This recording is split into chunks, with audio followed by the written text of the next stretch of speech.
Hello, gentle viewers. This is Guardian, welcoming you to Root, a game of woodland might and right.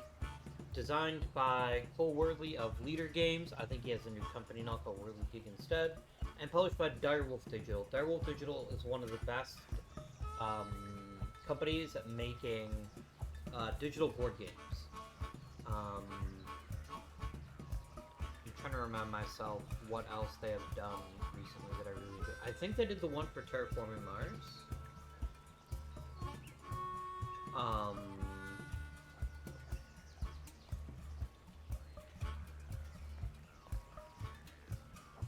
I'm checking it out right now just to confirm for myself here.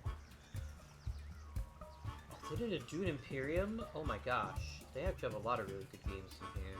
Oh, they did the one for Game of Thrones. That's the one I was thinking of. I have no idea they even did one for Dune Imperium. That's one of my favorite games. Just ignore me. I'll check that out in a little bit. But I want to describe what the game is about, and then we're going to go ahead and take the game for its first spin.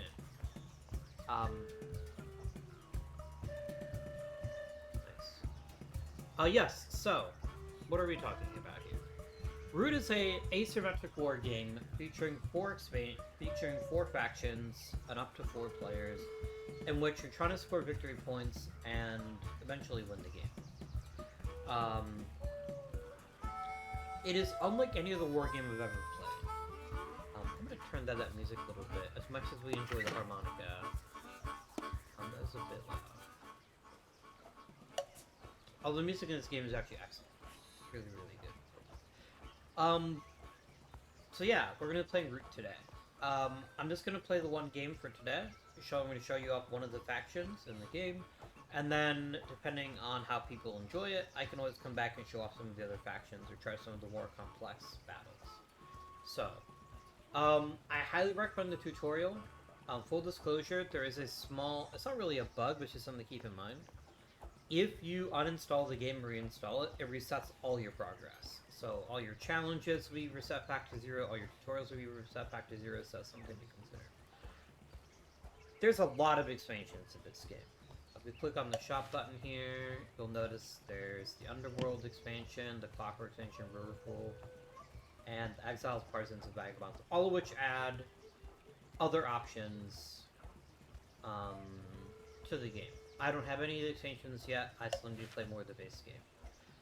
This is also, of course, an actual physical board game. You can actually find a copy of it at Target.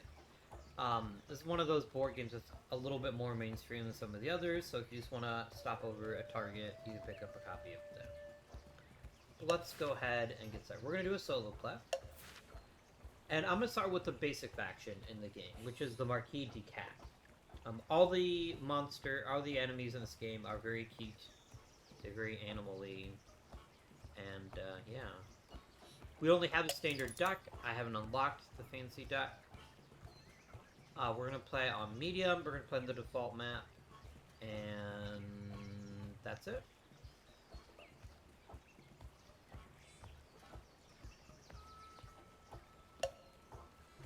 Let's get started.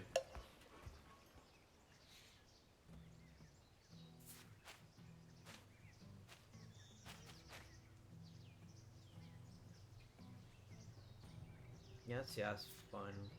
Okay. Before we get started, let's take a look at our player mat so we can understand what it is we're trying to do in this game. Our objective in this game, I believe, is 30 victory points. Where is that listed?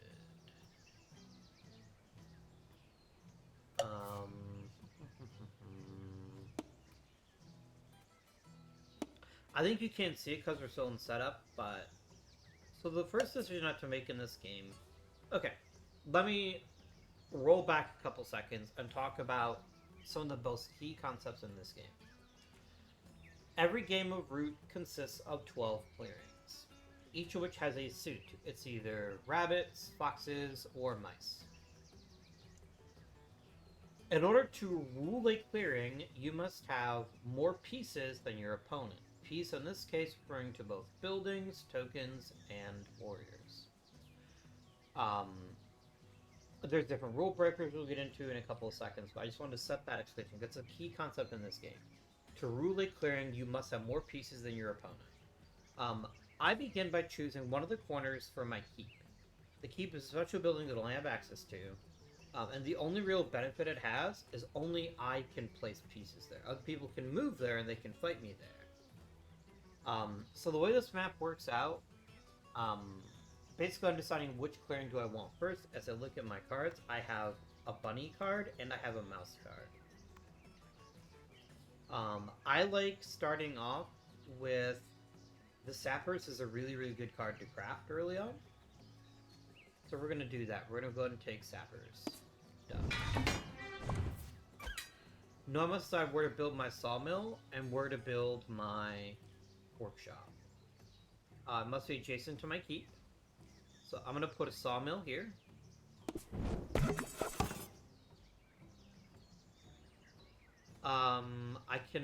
I can put a workshop here, which I will. And that is how we want to put my recruiter. And I want my recruiter to be closer to the front lines because that's where I make more recruiters. So we'll put it right there. Now he puts his first roost there. So let's actually talk about how the game actually works. So I think if I click this, no, the supplies where all the items are.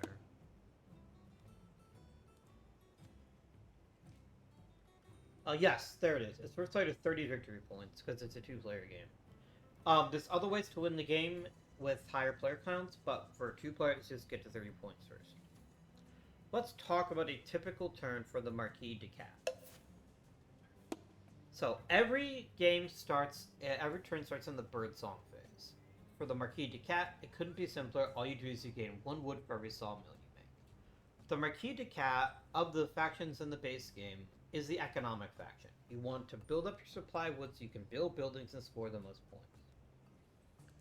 Then in Daylight you get to craft.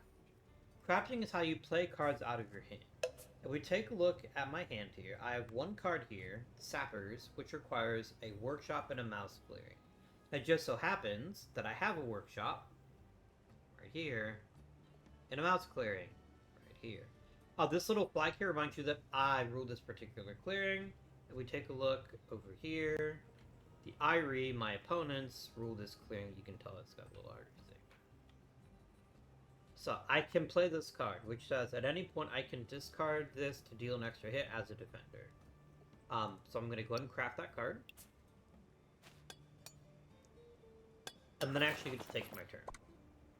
You can craft as many cards as you want that you can afford. However, these other two require bunny clearings. In this case, 1, in this case, 2. And I only have workshop and a mouse clearing, so I can't build those yet. Then on my turn, I take up to 3 actions of 5 types. Battle, March, Recruit, Build, and Overwork. Overwork is... The other 4 are common to all the factions. Only I can take Overwork. Overwork lets me discard a card in order to make even more wood. Speaking of wood, that should be our first objective. This is our building up our economy. So I'm going to go ahead and do that. Now, thinking strategically here. Every time the Eyrie burns one of my buildings, they get a point. So I want to make sure that my workshops are fairly far behind the lines. I don't want there to be a chance that they can be attacked and destroyed, because that'll slow down my game. So I'm going to build a sawmill to make even more wood. And I get a point. If we take a look at my building map here, it'll tell you how many points each one is worth. Plus, it'll also tell you how much wood it costs to build. Which is pretty handy. So taking one of my 3 actions, which is to build, I have a stronger economy, and next one I'll be able to really start building stuff. The next thing I'm going to want to do is I'm going to want to recruit some warriors. The Eyrie have this really big army, and I don't know where they're going to go yet. So I want to be prepared. So I'm going to go ahead and recruit, which puts a new warrior, a new cat, if you will, in every clearing that has a recruiter. I only have 1 so far, so we just placed the 1 for right now. A common mistake, especially with a board game, is thinking you can recruit at your keep. You cannot. The only thing the keep allows you to do is allows you to take advantage of one of your special abilities, which we'll talk about when it comes up, or it lets you do other things. I could overwork, I'm not going to. Or am I? The command warn is pretty handy. I love the art for this game, by the way. It's so cute. Even though we're technically murdering each other, it's fine. Don't ask questions. I want to really enforce this particular clearing here. So, we're going to shift on over. And I can move twice with every march action. And then I'm going to go ahead and grab this guy. Why am I grabbing this one? They can only move one clearing at a time, so having people way behind the front lines doesn't really benefit you. So actually, by that logic, let's move you up here. There we go. I could, if I wish, use my special Hawks for Hire, where I can discard a bird card to get another action. I'd rather not. I'd rather just keep my cards and see what the future might hold for us. So this is one turn of route. Now, before we end our turn, I want to talk a little bit about the Eyrie and how they work. The Eyrie are completely different from Marquise to Cat. If you have never played the game before, play Marquise to Cat. They're the most straightforward because of the way decrees work, which are kind of weird. It can be difficult. So the Eyrie dynasties, during their bird song, they get to draw a card, and they must add 1 or 2 cards to the decree. And then, if you don't have any roosts, you get to place a roost. Roosts are where they do all of their stuff. It's where they recruit, it's where they craft, it's where they do everything. So let's talk about the decree. The decree consists of 4 items, and every... I think, can't remember if they're called chancellors, leaders, or viziers. I think they're actually called leaders. Yes, because the loyal viziers are the 2 that you always have. So in this case, if we added no cards to the Eyrie dynasties, they'd be able to move and they'd be able to build. However, decrees are not an option, they are a must. And if at any point the bird player has to take an action and they cannot, they go into turmoil, they lose a bunch of points, and bad stuff happens to them. So their actions are programmed. They always do recruit, then they do move, then they do battle, and then they do build decree. And every turn you must add one or 2 cards to your decree. If you had a bird card, it doesn't matter what clearing it happens in. What makes it interesting is planning it out, like, okay, I want to move from, let's say, if I'm the Eyrie here, I would love to get something that allows me to move into a fox clearing, or a battle into a fox clearing. Because the 2 closest to him are both fox clearings. That's an example of how the strategy works for the Eyrie. But their build actions are the same, although they don't use wood to build, and the only thing they can build is roosts. That's the only building they have.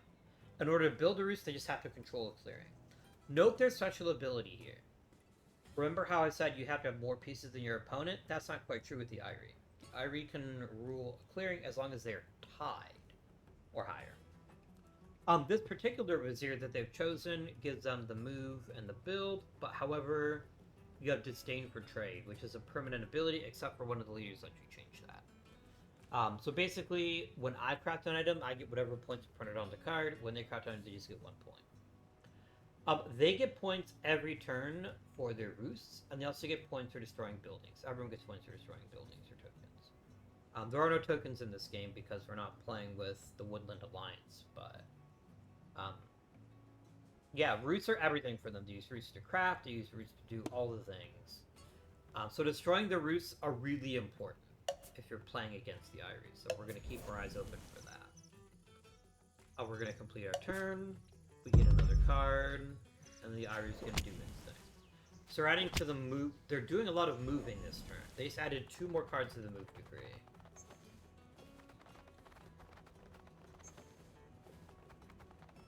Interesting. Fascinating. I don't know what would possess them to do that. Well, actually, I do know what would possess them to do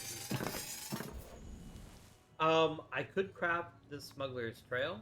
So, the item on the card doesn't matter. The items only matter if the Vagabond is in the game. But the points do matter, so I can basically turn this card into a point, which I will. I am 1/15 of my way to victory. I can't cast and corrupt more cards. Okay. This is a pretty silly choice by the Eyrie. If I play my cards right, I can wreck their roost, which is something I'm highly incentivized to do. I am slightly concerned, though, because this recruiter is very vulnerable right now, but I think we have to get a little bit more active. I want to build a recruiter this turn. Okay, I'm going to start by moving. I'm going to move you here.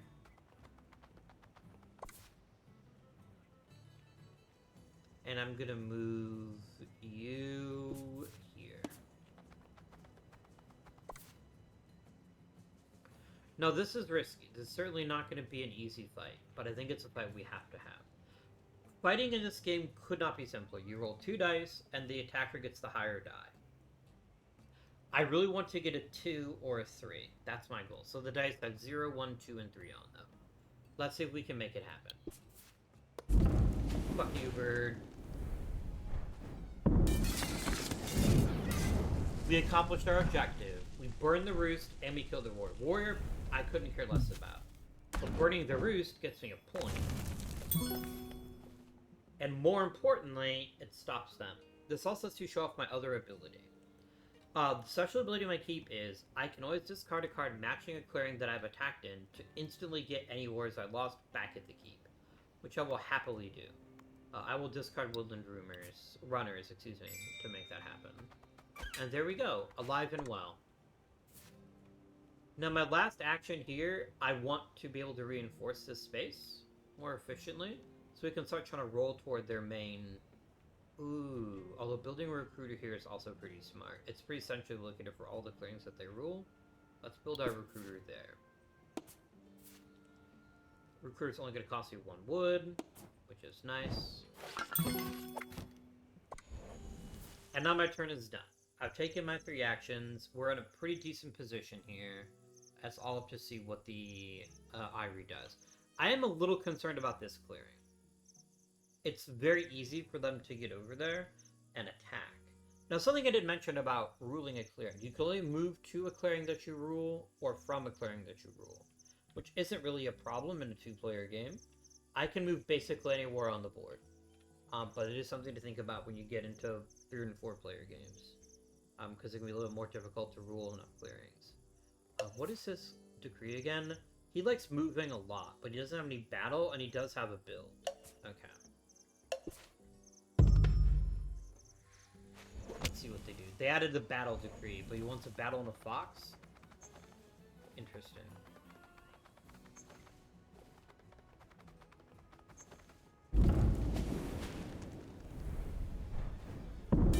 So, I have... Okay, so I know already that he is going to hit me. However, I have the Sapper's card. I'm going to play that. Which means we each do a hit, which means we're both dead. Because I don't want him to build a roost there. That's why I decided to sacrifice that card right there. But remember, the attacker always... I don't know why you keep doing this. This is such a silly decision. I don't get it. Let's go ahead and discard this card to bring back my loyal cat. One of the cats of all time. Cannot craft.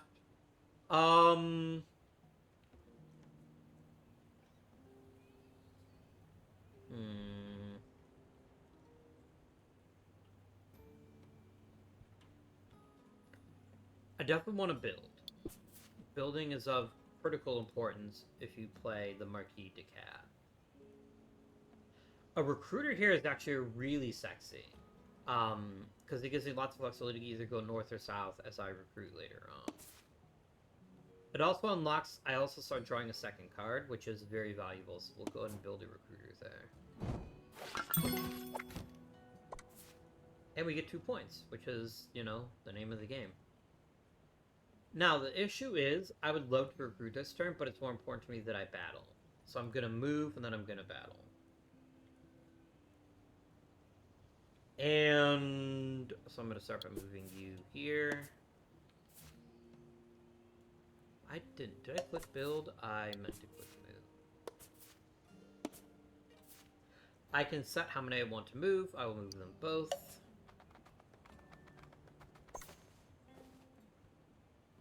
Now, he could attack my keep, but I'm fairly certain I'm going to win that battle, so it doesn't bother me so much.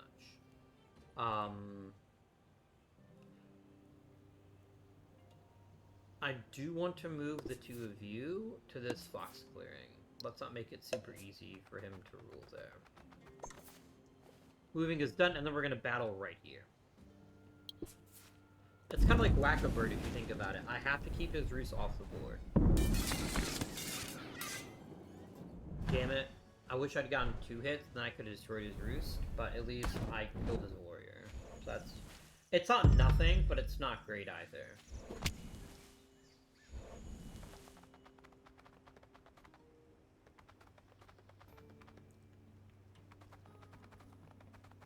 I was afraid that would happen. Oh, because he did not stop in a fox clearing, he cannot battle, so he is deposed. He loses points for every card that had a bird on it, and he appoints a new vizier.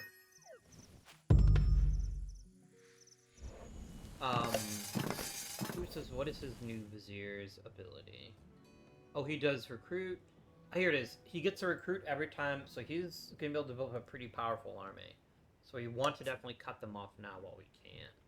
Root T, 2 points. Don't mind if I do. Brilliant. Continue. Okay. I can just wreck his fucking guy here. There's nothing he can do about it. Which is pretty incredible. I really want to recruit. I really want to fight. And I think that's all I care about this turn. So I can use my last action to build or whatever. Let's go ahead and recruit.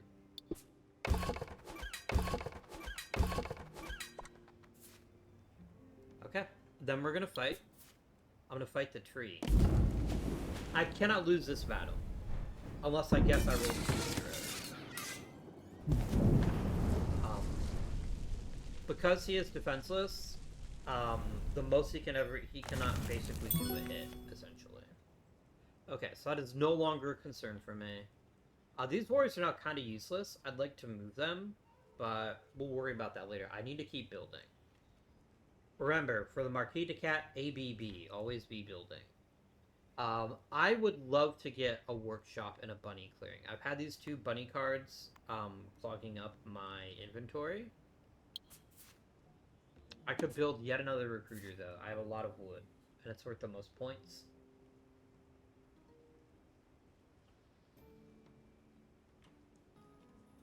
Do I care that much about being able to build cards, though, when I could just build another sawmill or a recruiter? Or wait, can you build as much as you want to, as long as you have the wood to afford it? Let's find out. I'm going to build a workshop.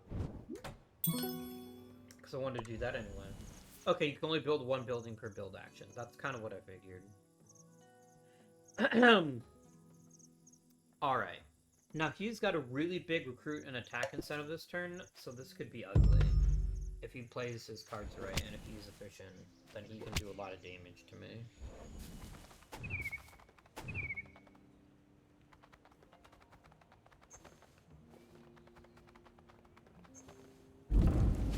Okay, so he's gonna burn my sawmill, which is a choice that he can make.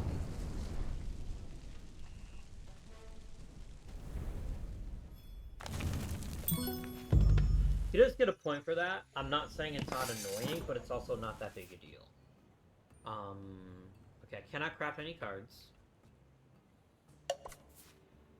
I want to build a workshop, but I also don't like this guy rampaging through my back lines. So we're going to begin by doing that. I'm going to move you here.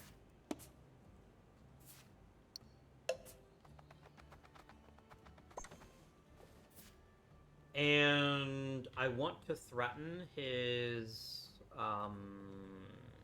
his other roost here. He's only got the one roost. So encouraging him there makes a little bit of sense. But also these three guys here are useless, right, where they're located. I think it's critical that we get them on the front lines where they can do some good.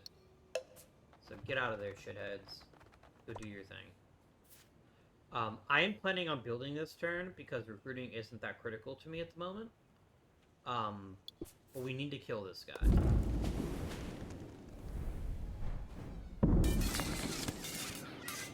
Really? Really? Oh my god. So there's nothing stopping him from just rampaging through my back lines and killing all of my cats. This does not make me a happy camper. I gotta do it again. It sucks. I can always use Hawks for hire, so I will do that. I learned to roll anything other than a 0, and I'm victorious. Thank you.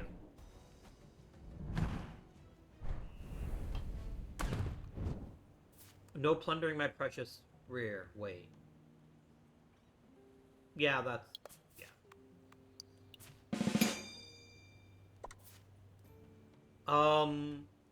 Nah, I definitely want to build something. I think building is a critical thing for me to do, and the question is where do I want to build? I want another bunny clearing.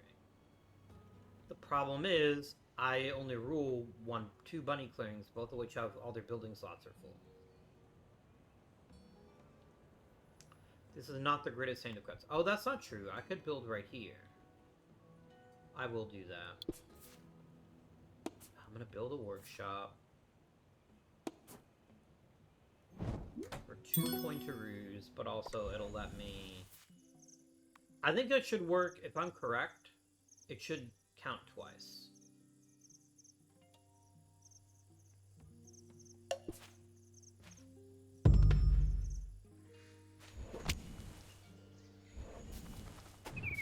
You have a pretty big army there, it makes me nervous. Oh, you're coming over here?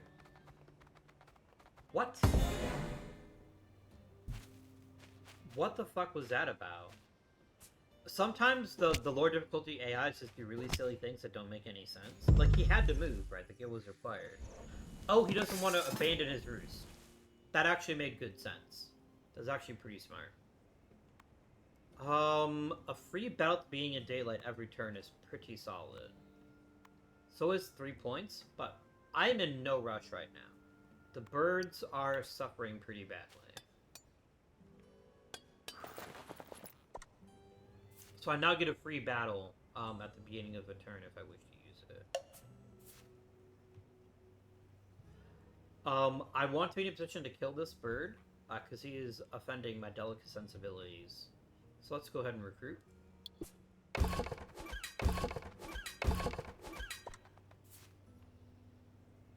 I could battle him. I want a workshop and a fox thing. This is a really powerful card.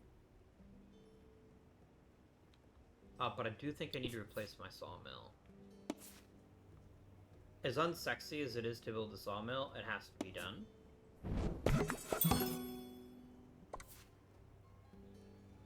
And then I'm gonna fight this battle here. Again, I don't want him rampaging through my precious, undefended rear and killing my shit. So fuck you in particular, bird. There we go. That's some good battling. Right there.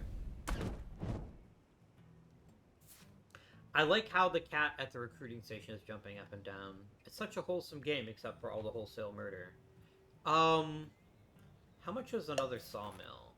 It costs me 2 wood now, so overproducing doesn't matter. I can't build again. I could move.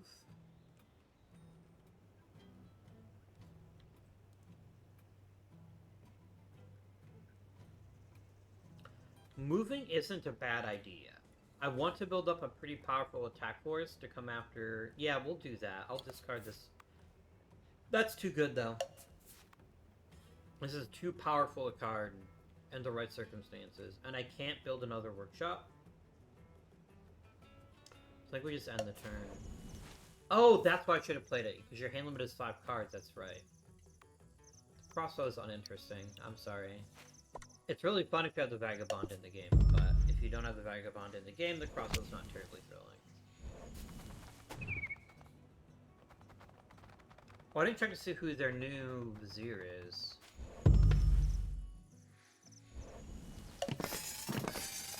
Oh, he's the one, he can now get a lot of points when he builds. That's cool for him. Oh, do you want to use uncrafted card to start a battle? Yes, I do. Let's do it.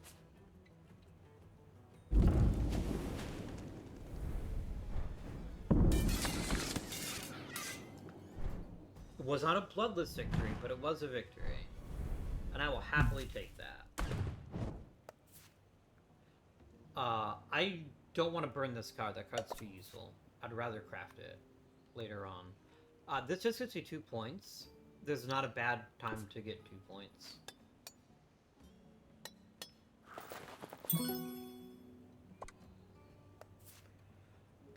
And then I might as well get 3 points. It's even better than 2 points, 3 points. That feels pretty good.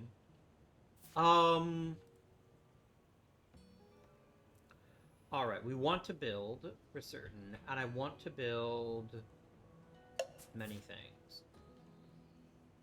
I'd like to build... I need to get more clearings. Build... A mouse clearing doesn't help me craft, which is the other thing I'd like to do. I want to craft in a fox clearing, which I currently don't possess. Because I can't build here. Oh, right. I need to build a sawmill.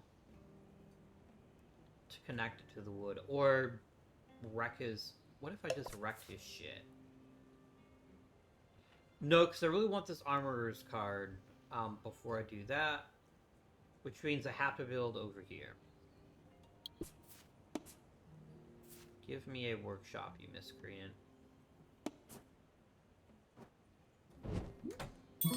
There we go.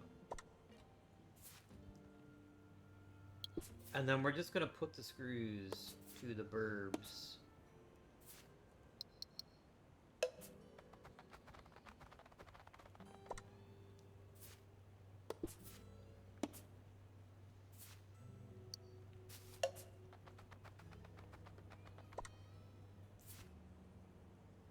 I still get another action. I completely forgot about that. Let's go ahead and recruit. I only have 8 more warriors, so... But I think it's the right time to do some... I could overwork, but I don't want to do that. I'd rather just get some more warriors.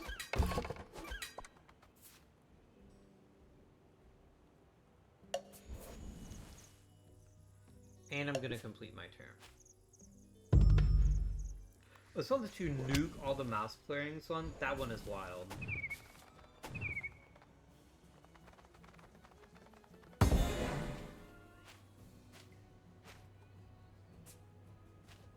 So what's happening is every time they go into turmoil, they lose points.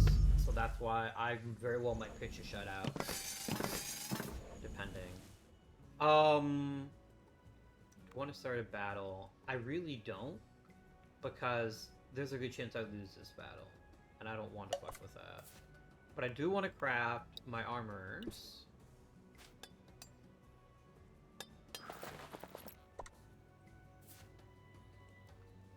And then I can't craft any more cards because I don't have the right mix of clearings. Alright. I have to move. And this is about to get really stupid. But awesome at the same time.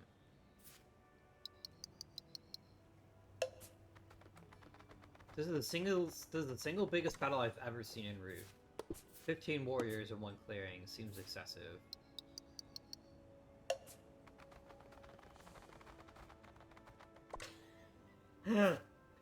Oh, this is great. I have 2 actions up, which means I can battle twice. I could potentially take out this Roost. That doesn't end his game, because remember his special ability here. He can just create a new Roost if he has to.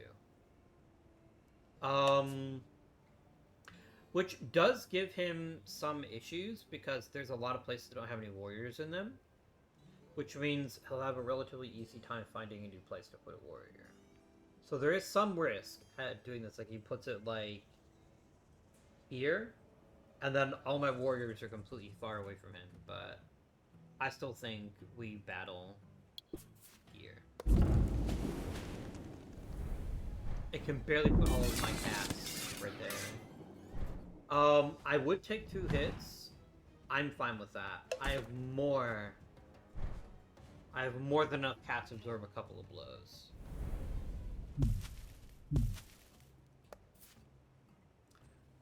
I will do this, because I have no other use for that card, because I can't assume it. I mean, I guess I could have played it and I could do 2 battles to start of daylight.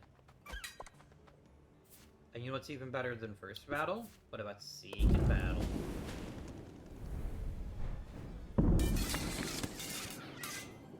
No, I feel good about that.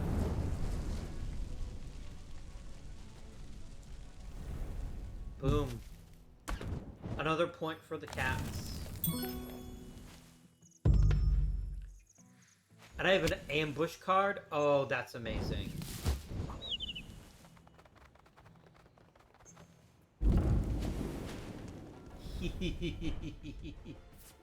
Oh, no. Oh, you stupid birds. And then, I use my Armorer's card and I take no hits.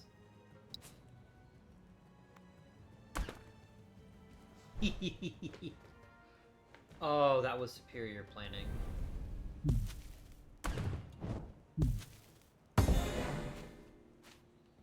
And you can't build, so you're going to turmoil again. Ambushes, I know you didn't get a chance to card, just deal 2 hits to the attacker if you're the defender. Really?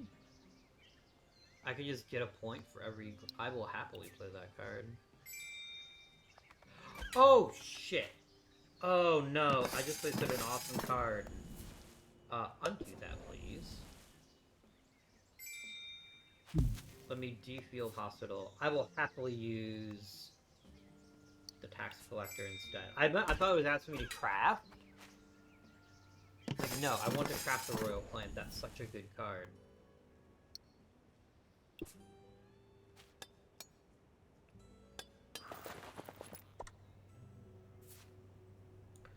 Okay. So we're done with that.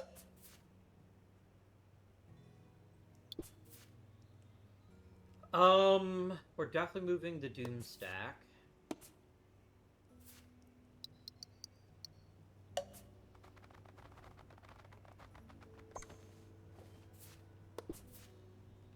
And then I'll do the rest of the Doom stack here.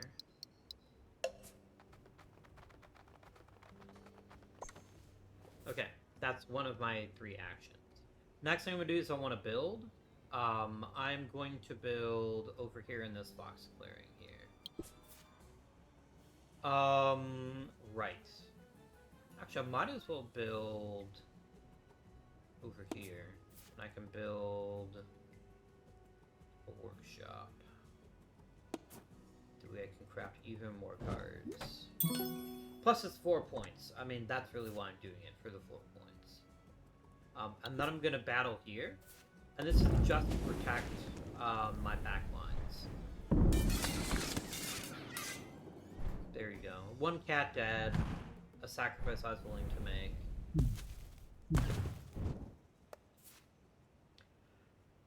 Just to make this clear, I have never had a better run as the Marquise de Cat in this game.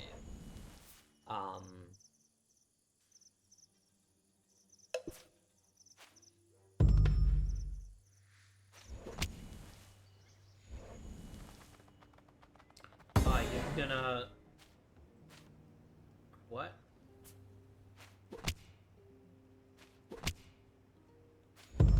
I think you're drunk, game. I think this is over. This turn. I could start a battle somewhere. I don't think there is anywhere. Oh, I can literally just do this card. I get a whole bunch of points. And we have achieved glorious shutout victory, which I've never done in this game. 35-0. Yikes. What a one-sided affair. How are we doing on time? Doing great on time. That is it for this episode. If you want to see more Root, please let me know. There are two other factions in the base game. Besides the Dynasty and the Marquise Cap, we also have the Vagabond and the Woodland Alliance. So I can definitely play one of those if you want to see the other factions. But this hopefully gets you into how to play Root, and give you a decision if you want to play it or not.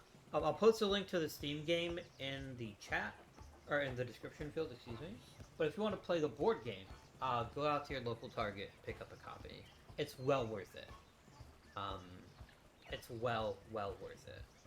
Until next time, my friends, this has been Guardian. Thank you for watching, and I bid you